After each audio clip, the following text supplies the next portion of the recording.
मांगत तुलसीदास कर जोरे, बसहु राम सिय मानस मोरे। आज तुलसीदास जी प्रभु श्री राम को अपने अयोग्य होने का कारण बता रहे हैं कि क्यों तुलसीदास पापी है, अधम है, नीच है, क्यों है। इस क्यों का उत्तर दे रहे हैं। तुलसीदास जी कह रहे हैं, मैं बहुत चाहता हूं कि मैं एक सच्चा ईमानदार व्यक्ति बनकर रहूं, लेकिन नहीं रह पाता क्योंकि मेरे चारों तरफ का परिवेश, यह वातावरण ऐसा है जो मुझे पवित्र रहने नहीं देता। अनेक लोग मुझे बताते हैं, कहते हैं मुझसे कि आपको नहीं पता इस दुनिया का, आपको सिर्फ इसी दुनिया की खबर है जो राम जी की दुनिया है, जहां पर भक्ति के दिए जल रहे हैं। आपको सिर्फ यहीं का पता है, दूसरी दुनिया की आपको कोई खबर नहीं। वह दूसरी दुनिया ऐसी है कि वहां पर आप चाहकर भी ईमानदार नहीं रह सकते। आपको बेईमान होना ही पड़ेगा, भ्रष्ट होना ही पड़ेगा। सिस्टम है ऐसा, व्यवस्था है ऐसी कि आपको ईमानदार नहीं रहने देंगे। और वे लोग आपको ईमानदार नहीं रहने देंगे जिनको ये दायित्व सौंपा गया है कि ईमानदारी चारों तरफ फैलाओ, नहीं रहने देंगे।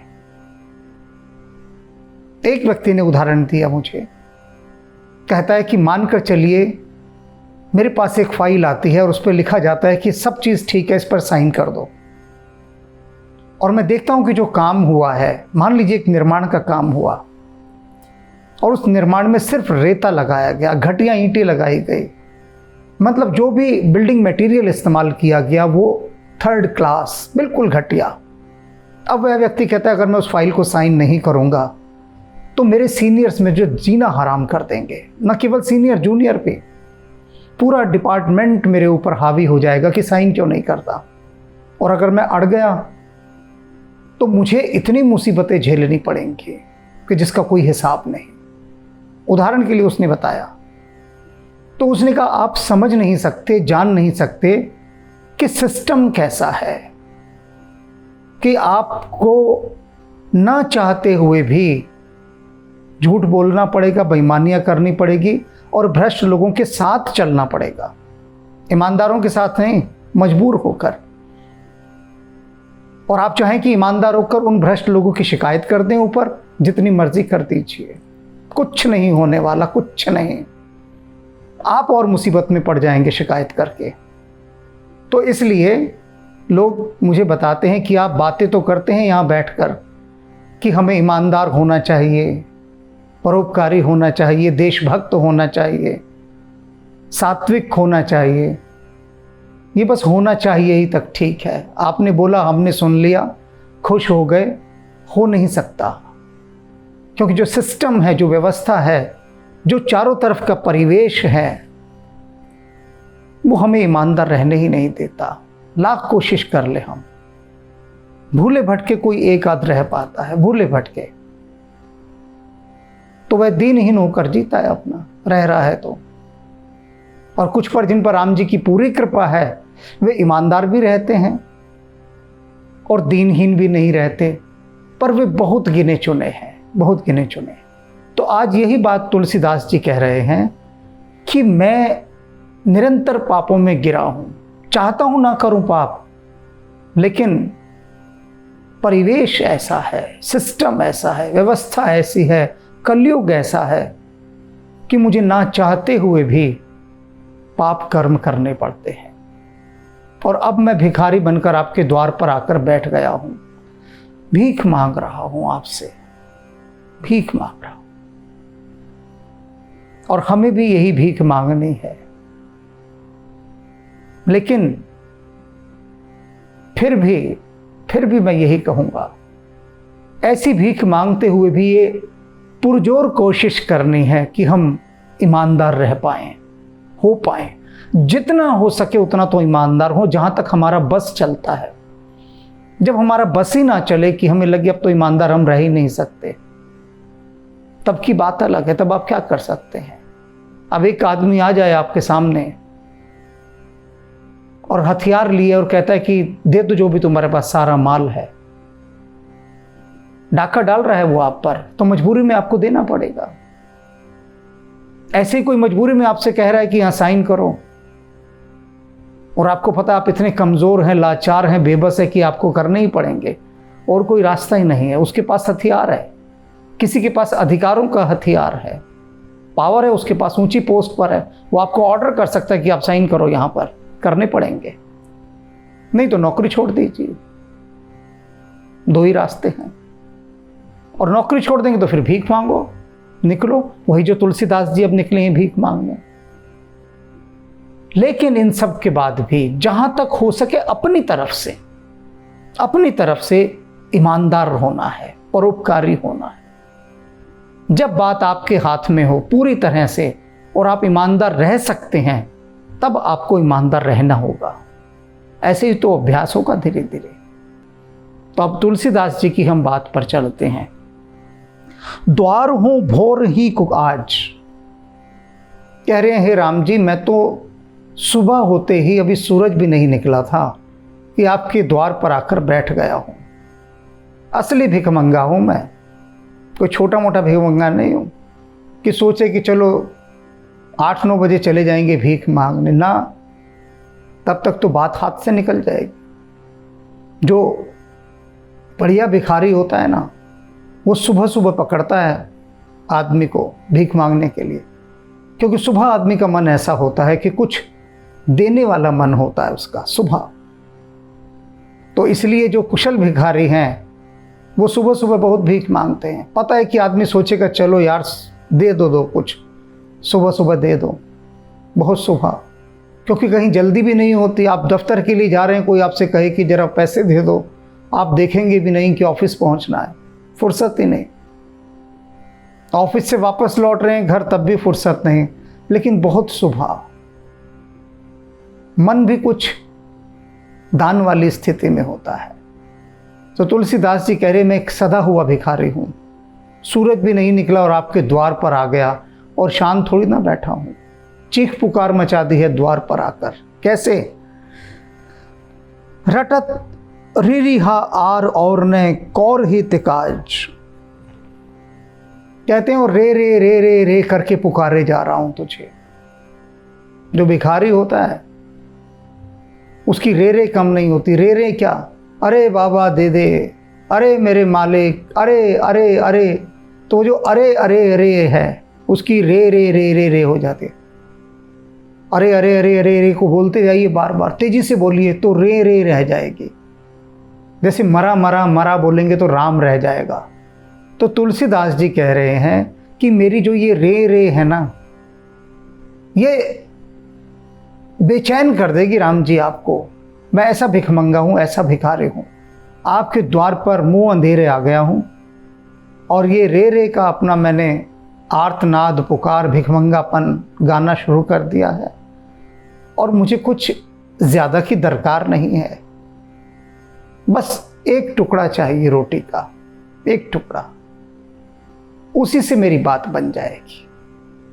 अब ध्यान से समझिएगा, जो लोग सीधा सीधा अर्थ समझने वाले हैं ना, वो क्या समझेंगे कि तुलसीदास जी को भूख लगी है और वो राम जी के द्वार पर जाकर बैठ गए कि राम जी भूख लगी है कि रोटी का टुकड़ा दे दो। रोटी नहीं चाहिए, ये उदाहरण बता रहे हैं माध्यम से कि जैसे भिखारी को एक रोटी का टुकड़ा चाहिए होता है, ऐसे मुझे भी रोटी का टुकड़ा चाहिए, पर मेरी रोटी अलग तरह की है। आपकी कृपा दृष्टि की रोटी का एक टुकड़ा चाहिए बस। मैं भिखारी हूं, मंगता हूं, भिखमंगा हूं, कंगला हूं, आपके द्वार पर आकर बैठ गया हूं, लेकिन मुझे आपकी कृपा दृष्टि का एक कौर चाहिए, एक टुकड़ा चाहिए बस, एक निवाला चाहिए, और अधिक नहीं चाहिए। अब जब घर के बाहर भिखारी आता और हम देखते हैं भाई ठीक ठाक है सब कुछ, तो हम उसे हड़काते हैं कि शर्म नहीं आती भीख मांगते हुए, कुछ काम धंधा करो जाकर। तो तुलसीदास जी कह रहे हैं कि हे राम जी, ऐसे ही आप हमें भी हड़काएंगे, देखेंगे कि ठीक ठाक तो है ये तुलसीदास और भीख मांगने आ गया, तो क्या कहेंगे? कली कराल दुकाल दारुण सब कुभांति कुसाज। आप कहेंगे कि अरे तुलसी, लाज नहीं आती तुझे, हट्टा कट्टा है, सब कुछ है, भीख मांगता है, मेहनत कर। तो तुलसीदास जी कहते हैं कि मैं मेहनत नहीं कर सकता। कारण है क्योंकि आप कह रहे हैं मेहनत कर, जैसे भूखे को हम कहते हैं मेहनत कर, मेहनत पुरुषार्थ, कि पुरुषार्थ करेगा तो उससे फल प्राप्त होगा। तो राम जी कह रहे हैं कि जा पुण्य कर, ये पुरुषार्थ कर, यह मेहनत कर, पुण्य कर। तो कहते मैं कैसे पुण्य करूं? चारों तरफ तो पाप का माहौल है, हर तरफ। कल कराल दुकाल दारुण सब भांति कुसाज, सब तरफ कुसाज सजे हुए हैं, चालबाजियां, धोखे, षड्यंत्र, झूठ, पूरे सिस्टम में ये समाया हुआ है। और मैं उसी सिस्टम का एक हिस्सा हूं, छोटा सा। तो बताइए मैं ईमानदार कैसे रह पाऊं? कैसे मैं पाप ना करूं? कैसे? स्वाभाविक रूप से होंगे। चारों तरफ, हर तरफ पाप ही पाप है, झूठ ही झूठ है, धोखा ही धोखा है, बेईमानी ही बेईमानी है। तो जब इतने तरह के विकार चारों तरफ फैले हुए हैं तो मैं कैसे ईमानदार रह पाऊं? बाकी लोग मुझे ईमानदार नहीं रहने देंगे। आप कहते हैं कि मैं सात्विक बनूं, भक्त बनूं, पुण्यात्मा बनूं, कैसे बनूं? पाप आत्माएं चारों तरफ फैली हैं, मैं भी उन्हीं के बीच गिरा हुआ हूं। कुसाज, सारे बुरे साज चारों तरफ हैं। और आप मुझे कह रहे हैं कि तुलसी तू पुण्य कर, पुण्य की ही कमाई कर। कैसे कर लूं? नीच जन कहते मैं तो आपका नीच भक्त हूं, बहुत नीच भक्त, लेकिन मन ऊंच, मन मेरा ऊंचा है। एक बात भीतर की सत्य है जो जान लीजिए कि कोई भी आदमी बेईमान नहीं होना चाहता, ईमानदार रहना चाहता है। जो भी बेईमानी कर रहा है, झूठ, फरेब, धोखे, भ्रष्टाचार कर रहा है, बड़े से बड़ा भ्रष्टाचारी भी मन में कहीं ये सोचता है कि काश मैं भ्रष्ट ना हो पाता, ईमानदार रहता, सच्चा बना रहता। क्योंकि धीरे धीरे जैसा वक्त बीतता है, जैसा वक्त बीतता है, और जब मौत और करीब आती है तो हर बेईमान ये सोचते हैं कि मैंने क्या किया जिंदगी भर, पाप ही पाप किए। कितना अच्छा होता अगर मैं ये सब ना करता, तो कम से कम इस समय मेरे अंदर शांति होती, सुकून होता। उस आखिरी वक्त में इंसान इसे महसूस करता है, तब। अभी नहीं। अभी तो गुरूर है, मगरूर है, नशे में चूर है, अभी तो कुछ दिखता ही नहीं, अभी नहीं करता, लेकिन बाद में ये सोचता है। तो तुलसीदास जी कह रहे हैं कि नीच जन, कि मैं आपका नीच भक्त हूं। कैसा नीच भक्त? जो कि मन ऊंच, जो अपने मन को ऊंचाइयों पर रखना चाहता है, उसकी इच्छा है कि वह पवित्र रहे, सात्विक रहे, भक्ति मार्ग पर रहे, कोई दोष ना रहे, परोपकारी रहे, ईमानदार रहे, सत्य पथ पर चले। ऐसी मेरी मन की ऊंची आकांक्षाएं हैं, जैसी कोड़ की खाज। लेकिन मैं फिर पाप करता हूं। क्यों? क्योंकि ये कोड़ की खाज है, कोड़ की खाज। जब कोड़ हो जाता है तो वो स्थान पर बड़ी खाज होती है, व्यक्ति खुजलाता है, तो खुजलाता है तो वहां से मवाद निकलता है, खुजलाई बिना वो रह नहीं पाता। तो तुलसीदास जी वही बात कह रहे हैं कि ये जो पाप कर्म है ना, इन पाप कर्मों की ऐसी खाज है, ऐसी खाज है कि ना चाहते हुए मुझे उन्हें खुजाना पड़ता है, ना चाहते हुए भी। चाहता तो हूं उच्च जीवन मूल्यों को, लेकिन ये जो कलयुग है, इस कलयुग के जो पाप का पसारा चारों तरफ फैला हुआ है, चारों तरफ, वह मुझे पुण्य करने नहीं देता, ईमानदार रहने नहीं देता, पवित्रता की ओर बढ़ने नहीं देता। तो मेरी ये विवशता है। आप कह तो रहे हैं कि पुण्य क्यों नहीं कमाता जाकर, कैसे कमा लूं, कैसे कमा लूं, आप ही बताइए। हर ही हिय में सदै बूझो जाई साधु समाज। और मैं फिर डर जाता हूं, मेरा दिल खौफ ज़दा हो जाता है, भयभीत हो जाता है हृदय ये सोचकर कि जीवन भर मैंने पाप किया, अब मेरा क्या होगा। और फिर मैं जाता हूँ साधु समाज, संत समाज के पास, और उनसे जा जाकर पूछता हूँ, जा जाकर पूछता हूँ। क्या पूछता हूँ? मोह से कहूँ कतहु कोई, कि मेरे जैसे इस नीच का कोई है ऐसा जो उद्धार कर सके। जीवन भर मैंने सिर्फ पाप कमाए हैं, कमाई की है तो सिर्फ पाप की, तो कहीं कोई ऐसा है मेरे जैसा जो ऐसा नीच हो, और कहीं कोई ऐसा है देव जो मेरे जैसे नीच को अपनी शरण में ले ले। पूछता हूं साधु समाज से जाकर, संतों से जाकर, तो वे क्या कहते हैं? तिन कहियो कौशल राज। वो कहते हैं हाँ, क्यों नहीं है, वे कौशल राज हैं, कौशलाधिपति प्रभु श्री राम हैं। तुलसी, तो उनकी शरण में चला जा। उन्होंने तो बड़े बड़े पापियों को अपनी शरण में लेकर उन्हें मुक्त कर दिया है। तू तो कुछ भी नहीं है, ना कुछ है, तेरी तो कहीं गिनती ही नहीं आती पापियों में। फिक्र ना कर, बिल्कुल भी चिंता करने की आवश्यकता नहीं है। वे प्रभु श्री राम पार लगा देंगे तुझे। वे कौवों को हंस करने की कला जानते हैं, उनके पास वो कीमिया है, वह रसायन है उनके पास कि उस रसायन को पीने के बाद तू हंस हो जाएगा, कौवा नहीं रहेगा। कागो हंस करे तो वे तेरा बेड़ा पार लगा देंगे। दीनता दारिद्र दले को कृपा वारिद्वाज,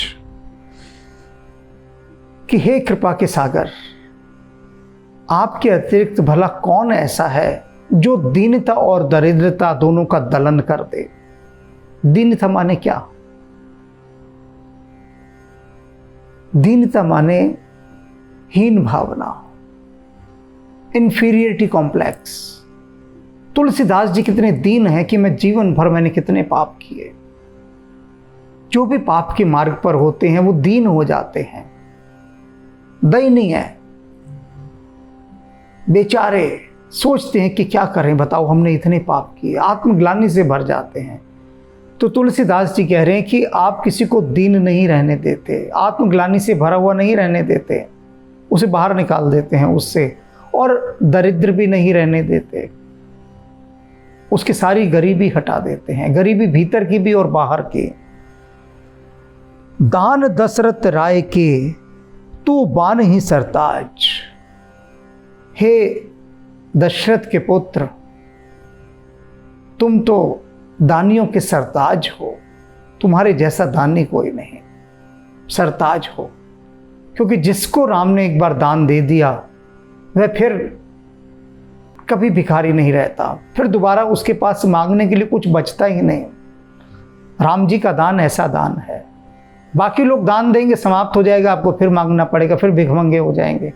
लेकिन राम जी ने अगर एक बार किसी को दान दे दिया, फिर उसकी दीनता, दरिद्रता, भिखमंगापन फिर सदा सदा के लिए समाप्त हो जाता है। और यही राम जी का बाना है, यही बाना है उनका। तो वे क्या हैं? वे सरताज हैं दानियों के। जन्म को भूखो भिखारी हो गरीब निवाज। तुलसीदास जी कह रहे हैं कि हे गरीब निवाज, मैं तो जन्मों जन्मों का भूखा और भिखारी हूं, आज का नहीं हूं, जन्मों जन्मों का। और इसीलिए भोर होते ही आपके द्वार पर आकर बैठ गया हूं। अब इस भोर होने को भी समझ लीजिए। तुलसीदास जी कह रहे हैं कि मुंह अंधेरा, अभी सूरज भी नहीं निकला और मैं सुबह सुबह आपके द्वार पर आकर बैठ गया हूं। अर्थात क्या कि जैसे ही थोड़ी सी समझ आए, सुबह का मतलब क्या? जागा, जागरण, कि जैसे ही जरा सा जागा मैं, समझ आई जरा सी, तो बस फौरन उस समझ का मैंने फायदा उठाया और तत्काल आपके द्वार पर आकर बैठ गया। अब बेहोश नहीं रहा मैं, समझ आ गया कि आपके अतिरिक्त कोई सहारा नहीं। बेईमानियों में घिरा हूं, भ्रष्टाचार में घिरा हूं, पापों से घिरा हूं, सब काम कर रहा हूं बुरे, लेकिन ये समझ भी साथ में आ गई कि आपके अतिरिक्त कोई इनसे बाहर भी नहीं निकाल सकता, केवल आप ही निकाल सकते हैं। आप ही दानियों के सरताज हैं, इसलिए बहुत सुबह सुबह आ गया हूं। सुबह आने का मतलब कोई सूरज निकलने से नहीं है, ये सांकेतिक भाषा है, संकेतों में बात की जा रही है। सुबह होना अर्थात जाग जाना। जन्म जन्म को भीखो भिखारी। अब कहते हैं मैं जन्मों का भिखारी हूं और भूखा हूं। हम सब जन्मों के भिखारी और भूखे हैं। कहते हैं ना, तू प्यार का सागर है, तेरी एक बूंद के प्यासे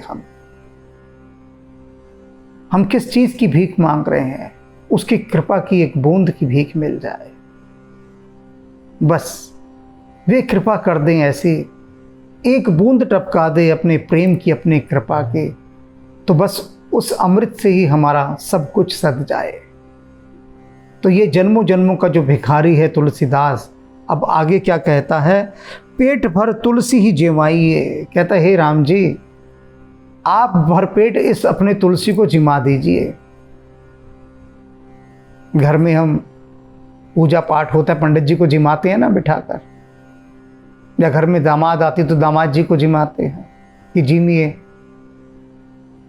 तो यहां तुलसीदास जी कह रहे हैं कि हे राम जी, आप अपने इस तुलसीदास को, जो कि जन्मों जन्मों का भूखा है और भिखारी है, कभी इसे किसी ने भरपेट भोजन ही नहीं खिलाया, और आपके यहाँ का भोजन, उसकी तो बात ही अलग है। तो आप अपने इस तुलसीदास जी को जिमाइए। ये आपका भिखारी है, आपका प्रेमी आपके द्वार पर बैठा है, इस तुलसीदास को जिमा दीजिए। और तुलसीदास जी को राम जी कैसे भोजन से जिमाएंगे? भक्ति सुधा सुजाज। भक्ति सुधा सुनाज, वह जो अनाज होगा कैसा होगा? भक्ति के अमृत से लबरेज भरा हुआ, भक्ति के अमृत से। वो जो भोजन बनेगा वो पानी से नहीं बनेगा, उसमें कोई साधारण घी नहीं डलेगा, अमृत डलेगा। और ये जो अमृतमय भोजन बनेगा, राम जी की तरफ से जो जिमाया जाएगा तुलसीदास को, तो उसके बाद तुलसीदास की भूख सदा सदा के लिए समाप्त हो जाएगी और भिखमंगापन भी चला जाएगा। क्योंकि राम जी का ये जो कृपा रूपी भोजन है, कृपा रूपी अनाज का भोजन, उसे जीम लेने के बाद फिर तृप्ति का भाव आ जाता है। तृप्ति का भाव, जैसे किसी को, बहुत भूखे को बहुत स्वादिष्ट भोजन खिला दिया जाए तो कैसा तृप्त होता है, कैसा तृप्त। वही तुलसीदास जी कह रहे हैं कि राम जी, आपका ये जो दासों का दास तुलसीदास है ना, इसे आप अमृतमय अनाज वाले भोजन से जिमा दीजिए। और वो कैसा है? भक्ति रूपी अनाज, वह स्वादिष्ट 56 भोग जो भक्ति रस से सराबोर है। और उस भोजन को करने के बाद मेरा ये भिखमंगापन, मेरी यह भूख समाप्त हो जाएगी और मैं तृप्त हो जाऊंगा। तो हम शरीर को तो प्रतिदिन भोजन कराते हैं, मन को भोजन कराने के लिए भक्ति का भोजन चाहिए, भक्ति का अनाज चाहिए। और साथ ही साथ ये जो कलयुग का परिवेश है, ये हमें शुद्ध नहीं रहने देगा, पवित्र नहीं रहने देगा। पॉल्यूशन इतना है, क्या करें? तो इन सारे पापों के बीच भी हमें बस कोशिश करनी है, और कोशिश करने से कुछ न कुछ तो कामयाबी मिलती है। जब हम प्रयास करते हैं तो सफलता भी मिलती है। तो प्रयासरत रहना है और राम जी से निरंतर मांगते रहना है। राम राम। जो के राम नाम, न भजो के राम नाम, क्या लाभ दुर्लभ जन्म। न भजो के राम नाम, न भजो के राम नाम, क्या लाभ दुर्लभ जन्म। राम न मिलेंगे बिन कृपा हनुमान, राम न मिलेंगे बिन कृपा हनुमान। हनु को लगाओ भोग में ही राम नाम, क्या लाभ दुर्लभ जन्म। न भजोगे राम नाम, न भजोगे राम नाम, क्या लाभ दुर्लभ जन्म, क्या लाभ दुर्लभ जन्म। न भजोगे, न भजोगे राम नाम, न भजोगे राम नाम, क्या लाभ दुर्लभ जन्म। बोलो राम राम राम, जय जय राम राम राम, मेरे राम राम राम, श्री राम राम राम। जय जय राम राम राम, मेरे राम राम राम, श्री राम राम राम, मेरे राम राम राम। बोलो राम राम राम, जय जय राम राम राम।